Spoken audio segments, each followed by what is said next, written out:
bisa 20 tahun tiap pagi begini siaran. Waalaikumsalam warahmatullahi wabarakatuh. Alhamdulillah. Assalamualaikum warahmatullahi wabarakatuh. Alhamdulillah, innal hamdalillah nahmaduhu wa nasta'inuhu wa nastaghfiruh wa na'udzu billahi min shururi anfusina wa min sayyiati a'malina may yahdihillahu fala mudilla lahu wa may yudlilhu fala hadiya lahu. Allahumma shalli ala sayyidina Muhammad wa ala alihi wa ashabihi ajma'in.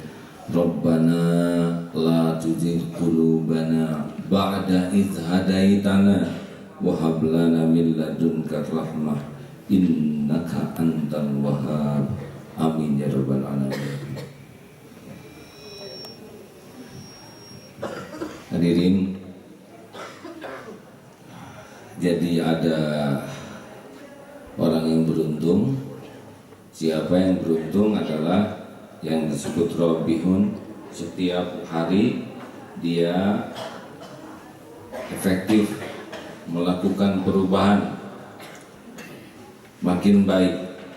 Dan ada orang yang khasirun, orang yang rugi, yaitu yang stagnan, tidak ada perubahan.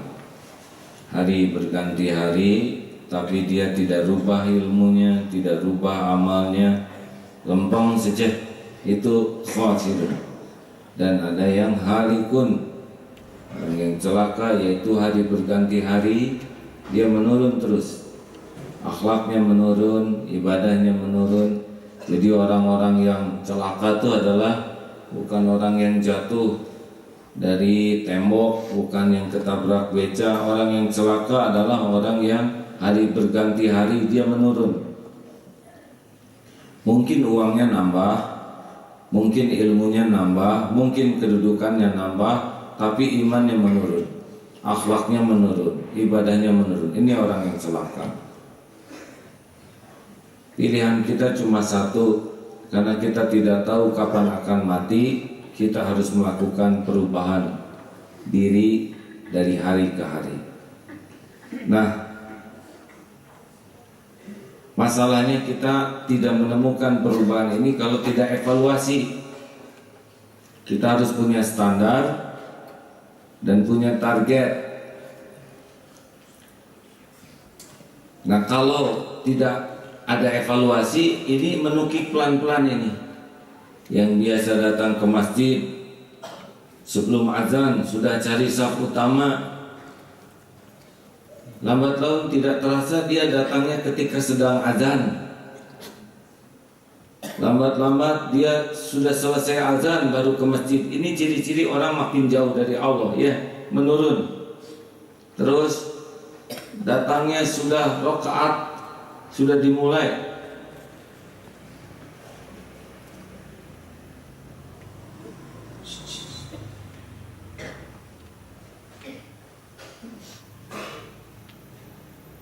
ada yang ngobrol di atas.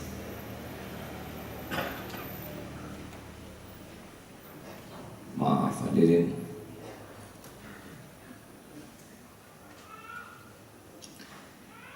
Turun. Biasanya ke masjid sholat sunnah, sekarang tidak ada, langsung aja takbir. Biasanya sesudah sholat zikir enak, hilang zikirnya. Lalu yang biasanya sesudah sholat sunnah ada rawatib, tiba-tiba banyak kegiatan ke bawah, turun saja. Tahajud yang biasa jam setengah 3 turun jadi jam 3, setengah 4, jam 4. Lama-lama pas azan mau tahajud. Baca Quran, ada yang sehari minimal 1 juz, ya. Lama-lama jadi setengah, lama-lama 1 halaman, lama-lama pegang Quran juga tidak. Ini adalah orang-orang yang dalam bahasanya futur, ini cilaka ini. Nanti makin garing hati itu, kering, gersang, nggak ada enaknya, mudah gelisah, dan makin jauh dari pertolongan Allah. Dan ini pasti bukan karena siapa-siapa, melainkan karena dosa kita sendiri. Pasti nih ada dosa nih. Hadirin, kalau kita makin jauh dari Allah, enggak ada tuh yang namanya tenang. Garing hati itu, mudah tersinggung, mudah gelisah, semangat belajar menurun, semangat menghafal sirna kendor. Dan udah, kita tuh hanya bagian capek saja. Nanti ada masalah ini galau, takut, belum lagi ada cobaan-cobaan dalam hidup ini. Jadi hidup tuh hanya seksi sengsara saja. Makanya sebetulnya orang yang dekat dengan Allah dengan orang yang jauh dari Allah sama, bakal banyak kejadian yang tidak diduga. Hanya bedanya kalau dekat dengan Allah, Allah membuka mata hatinya jadi ngerti. Setiap ujian yang ada tuh dibuat tenang, dibuat paham dan dituntun untuk jadi mengetahui solusinya, ya. Wa may yattaqillah yaj'al lahu makhrajan. Kadang Allah malah ngasih pertolongan dari yang tidak diduga-duga. Tapi kalau kita terhijab jauh dari Allah, ya seperti masuk ke dalam hutan yang tidak ada yang nuntun, capek, tegang, takut, was-was, galau. Nah, itulah penderitaan. Jadi menderita itu bukan karena masalahnya, karena kita nggak tahu. Seperti orang ulangan sengsara, kan bukan karena soalnya. Sengsara itu karena nggak tahu jawabannya. Karena kalau tahu jawabannya, sesulit apapun soal, tetap saja senyum. Benarkah hadirin? Yang paling enak kan diberitahu oleh yang maha tahu. Nah, inilah bahayanya futur.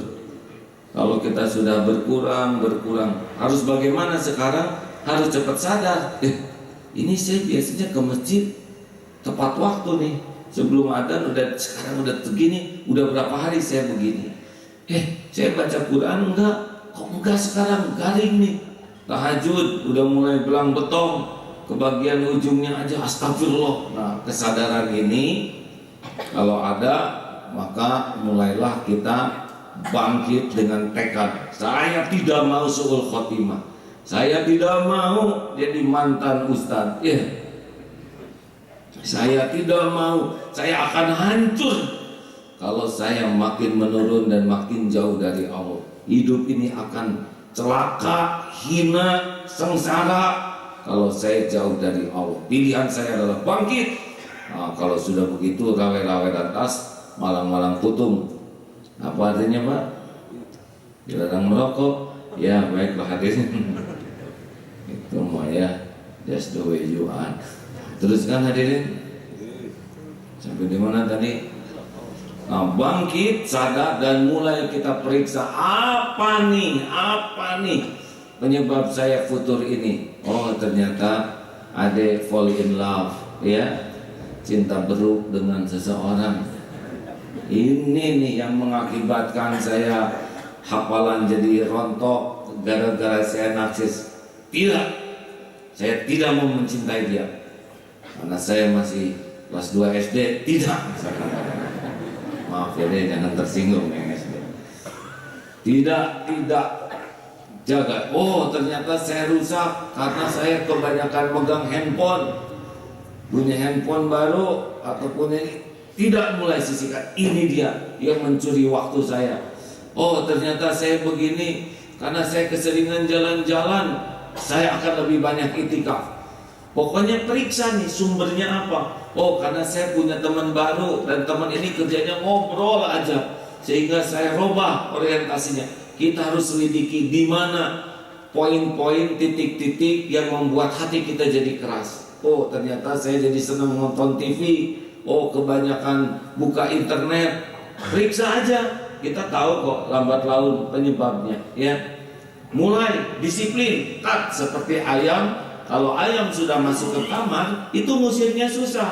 Maka supaya tidak diusir ayamnya, jangan biarkan dia masuk. Kunci pintunya, gebang.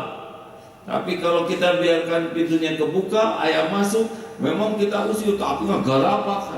Ya, meja berantakan, belum lagi kita kena cakarnya dan bau lagi dia sambil nyakar, sambil loncat, sambil mules dan kotor. Jadi ini serius.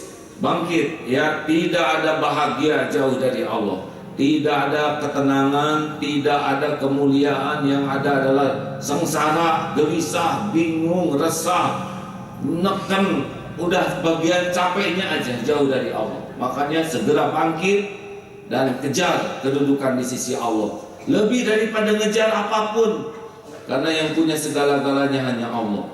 Ya, ngejar kedudukan di sisi Allah itu harus lebih daripada ngejar apapun, karena hanya Allah lah pemilik segala karunia, pemilik segala ketenangan. Ini ayat yang penting sekali kita pahami dan kita doa supaya tidak rontok iman kita. Silakan surat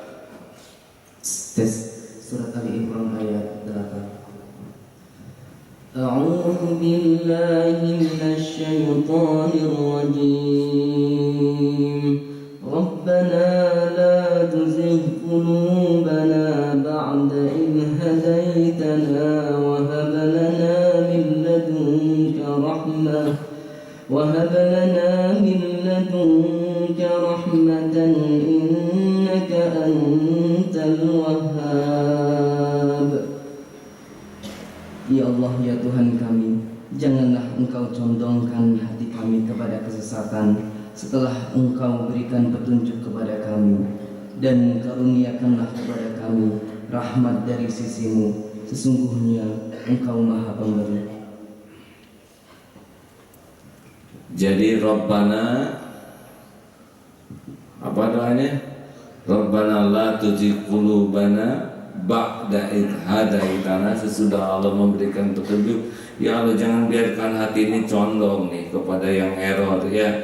Sesudah Engkau beri petunjuk, Rabbana la tuzigh qulubana ba'da idh hadaitana wa hab lana min ladunka rahmah innaka antal wahhab.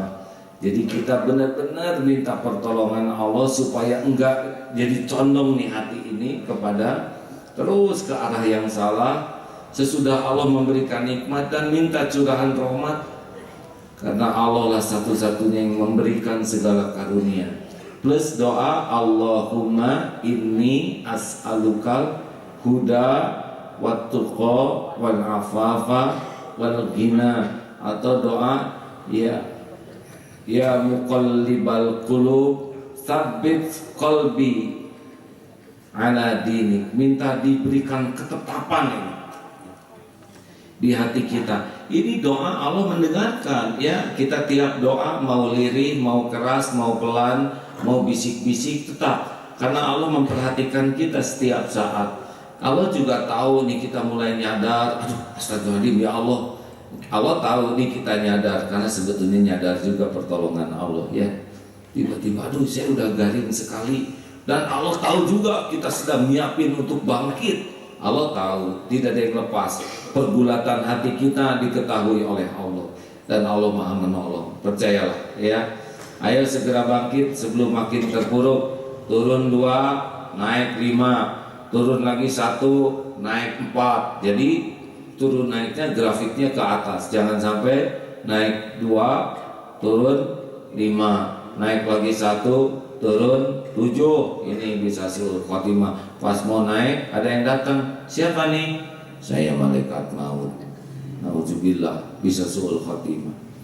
Nah, karena kita tidak tahu kapan malaikat maut yang hadir di depan kita, pilihan kita selalu segera sadar dan bangkit sambil minta tolong kepada Allah ya. Mudah-mudahan guru kita sudah bersama kita. Assalamualaikum warahmatullahi wabarakatuh. Halo operator, Pak Miftah sudah bersama kita? Masih dihubungi ya, sudah 5:17 ya. Kalau tersambung silakan dipotong. AA tugas hari ini hari Kamis ya, hari ini hari Kamis kajian asar kitab Al-Hikam, lalu pada maghrib tafsir, pada isya Ma'rifatullah. Sudah hadir? Alhamdulillah sudah terhubung dengan Bapak. Baik, silakan Pak Miftah. Assalamualaikum warahmatullahi wabarakatuh. Waalaikumsalam warahmatullahi wabarakatuh. Alhamdulillahirabbil alamin. Alhamdulillah. Ya Pak Miftah, lihat itu sekarang banyak spanduk tentang pemakaman. Gimana itu Pak? Hah? Kilometer 105. Banyak potret Bapak itu sekarang. Iya, bagus karena ada pemukiman yang dicampur, nanti pusing, nanti ya terganggu gitu. Pak, kenapa kita memerlukan pemukiman muslim Pak? Bandung sudah sulit untuk dijadikan tempat pemakaman jika kita perlu nanti sudah memberikan kemudahan. Itu yang kedua, memang dorongan juga dari komunitas, dari masyarakat muslim. Ini ada komplek kuburan yang betul-betul kuburan muslim gitu, dan penataan islami begitu.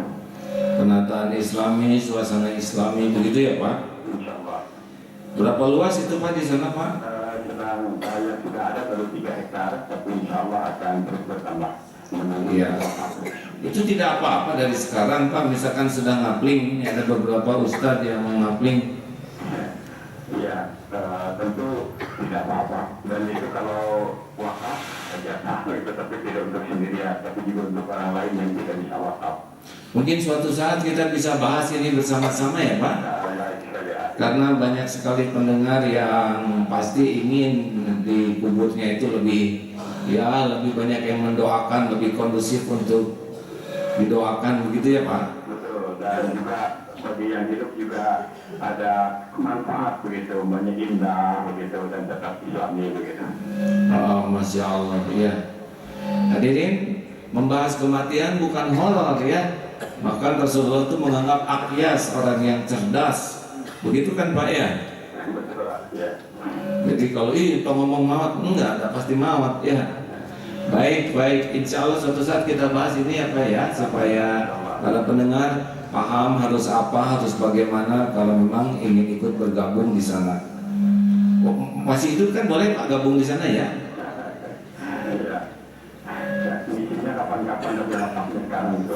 Iya betul, ngisinya kapan-kapan tapi persediaannya dari sekarang ya, Masya Allah.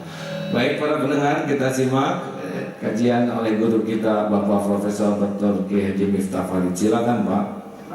Assalamualaikum warahmatullahi wabarakatuh.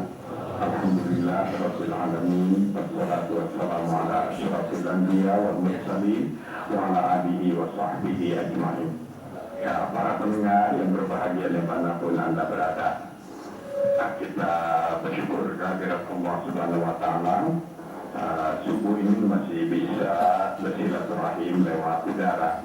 Maka kita selalu manfaatkan segala kesempatan kita untuk terus menyegarkan iman, meningkatkan kualitas hidup kita. Sebab seperti kita ketahui bahwa iman, kualitas hidup kita itu sering-sering tidak istiqomah, tidak selalu mantap begitu, berubah-ubah. Nah, oleh karena itu Allah Subhanahu wa Ta'ala sering-sering memberikan sejumlah ujian kepada kita yang kita rasakan sebagai sesuatu yang pahit, tapi sebetulnya itu adalah bermanfaat bagi kita.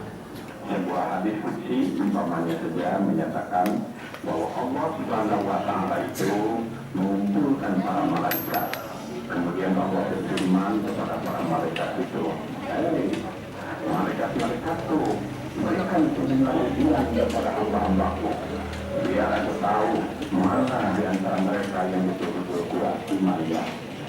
Nah, tentu ini jangan dipahami bahwa Allah tidak tahu, Allah tidak mengerti, Allah tidak paham apa yang kualitas keimanan hamba, dan Allah pasti maha tahu, bahkan lebih tahu daripada yang bersangkutan, daripada orang yang bersangkutan. Tetapi Allah punya kehendak, punya iradah. Keimanan kita itu harus dibuktikan ketika kita menghadapi ujian demikian. Ujian itu adalah bagian daripada proses perjalanan kehidupan. Kita tidak mungkin lepas dari ujian itu. Malah menurut ajaran Islam, segala apa yang Allah berikan kepada kita pun itu dapat berfungsi sebagai ujian. Harta yang anugerah dari Allah yang kita syukuri, amanah yang ia juga berfungsi sebagai ujian keimanan. Dengan harta seseorang bisa memperoleh kemuliaan, tapi tidak sedikit juga dengan harta seseorang justru memperoleh kehinaan. Begitu juga jabatan, kedudukan. Allah memberikan jabatan kepada seseorang, kedudukan kepada seseorang, itu anugerah dari Allah, harus disyukuri dengan melaksanakan tugas-tugas itu sesuai dengan perintah Allah. Ia adalah amanah, harus dipertanggungjawabkan tidak hanya kepada anggota atau rakyat yang memilih, tapi juga harus dipertanggungjawabkan di hadapan Allah Subhanahu wa Ta'ala. Dan yang berikutnya tidak boleh lupa, jabatan kedudukan itu pun adalah merupakan ujian keimanan dan ujian kehidupan. Ujian keimanan artinya dengan jabatan seseorang bisa bersama dekat dengan Allah, tapi dengan jabatan bisa juga, dengan kedudukan bisa juga seseorang justru bersama jauh dari Allah. Sebagai ujian kehidupan, jabatan itu bisa memberikan ketentraman, ketenangan, kemuliaan, kehormatan. Tapi juga bisa sebaliknya, gara-gara jabatan itu kemudian seorang memperoleh billah, kehinaan, malapetaka, kebencian, dan ketidaksenangan orang kepada seseorang yang punya kedudukan. Jadi itu adalah ujian dari Allah Subhanahu wa Ta'ala. Kehadiran putra juga begitu. Putra juga anugerah dari Allah, amanah dari Allah, tapi tidak boleh lupa ujian dari Allah. Dengan kehadiran putra, sebuah keluarga bisa bertambah mantap.